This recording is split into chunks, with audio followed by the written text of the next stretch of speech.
talking earlier about how Houston is a foodie town. Many of us met our next guest through the TV competition show America's Next Great Restaurant, featuring investors like celebrity chef Bobby Flay and the founder of Chipotle Restaurants. Contestant Joey Galuzzi didn't win, but that didn't stop him from recreating his grandma's recipes and opening the Brooklyn Meatball Company. Now he's actually having a ball, get it, coming up with his own creations to add to the menu. Joining us with his latest saucy balls, welcome Joey Galuzzi. Hey, Deborah, so great to see you. I remember on the show when they said, okay, what's the name of your, restaurant, if you can have a restaurant, and you said Saucy Balls. Saucy Balls. It was meatballs. With the Brooklyn accent. Yes, I love yes, it. Yes. But they were like, that might be a little much for people. So it turns out you opened up the Brooklyn Meatball Company. Yes, yes. Recreating my grandmother's recipes, the food I grew up with. I always found it extremely unfair that to get that authentic Italian flavor, you'd have to go out to higher-end restaurants, pay $20, $30 a plate. I always thought, wouldn't it be nice if we could have a place where you could just go in with flip-flops and a T-shirt, but have that delicious bowl of pasta? Yeah, not the cheap I stuff, get the goosebumps as I talk about it.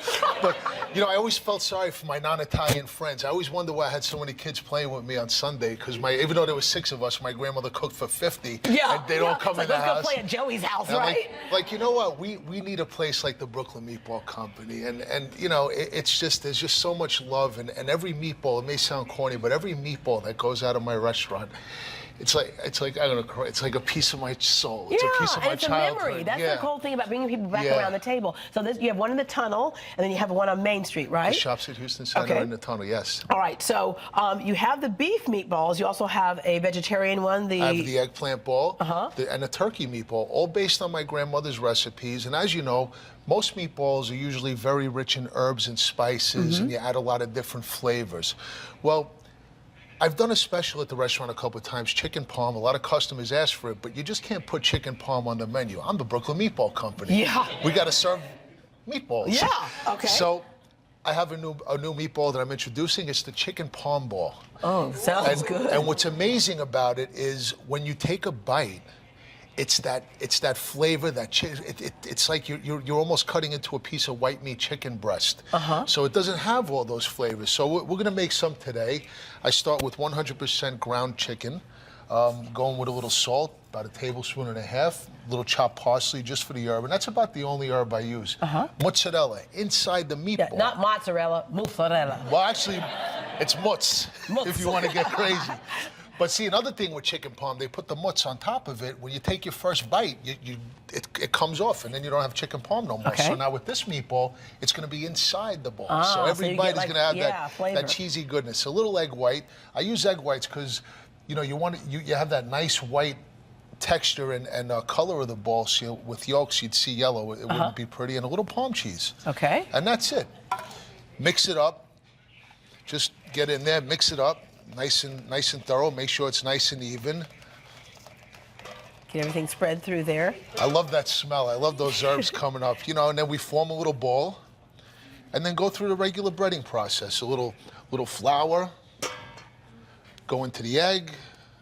Yeah, that makes it like when you cook up that meatball, it gives you that kind of nice sear crunch on the outside. Right. And then finish it off in the breadcrumbs. So it can be all nice and crispy outside. And then we got a nice ball. And see, everyone thinks chicken balls are going to be small, but not my balls. In the oven we go. And here they come. They look beautiful. And in the Magic TV oven, here they come out. All right, so these look really, really good, like right here.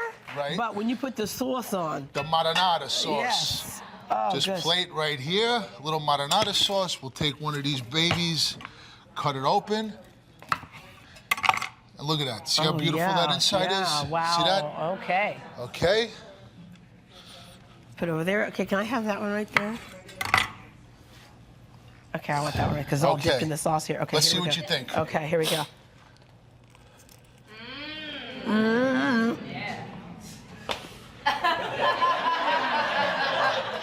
I'm going to eat more chicken. There we go.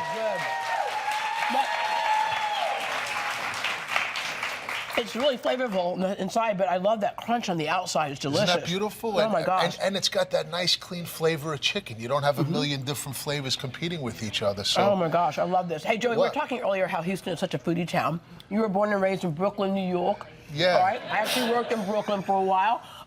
Your accent's better than mine.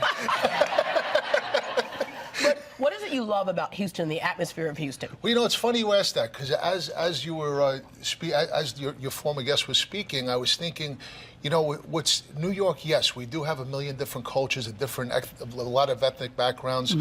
They call it the melting pot, but I always felt it wasn't. It was always very separated. Like, you know, there were different neighborhoods. Like, I grew up in obviously a very Italian neighborhood.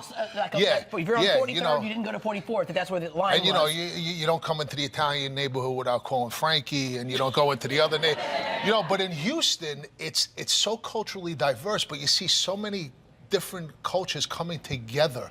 And what I love about it from the food perspective is everybody really celebrates and embraces other people bringing in their own interpretations of the cuisines they grew up in. We can experiment and have fun with it. Yeah, and I gotta say, Houston's shown me, I mean, great love, and I just love the city. I love being a part of it. I never thought I'd be here, but I'm so happy to be here. And it's just, I love your meatballs. The Brooklyn Meatball Company. But Deborah, you know I don't come here empty-handed. No, you don't. Gotta have dessert. Tiramisu. Tiramisu. All right, well, we hear your stomachs rumbling, so we're not going to send everyone home empty-handed. One lucky audience member is winning lunch for two at Brooklyn Meatball Company. There you go. Congratulations to Jessica Ray. Jessica Ray, congratulations. Jesse. For more information on Joey and the Brooklyn Meatball Company, visit greatdayhouston.com. I cannot wait to the commercial break so I can finish this. Coming up, President Obama, Chris Rock, Will Smith, and Jay-Z. You know him from Saturday Night Live. But who is the man behind all those impersonations? We get to know the real Jay Farrow after the break.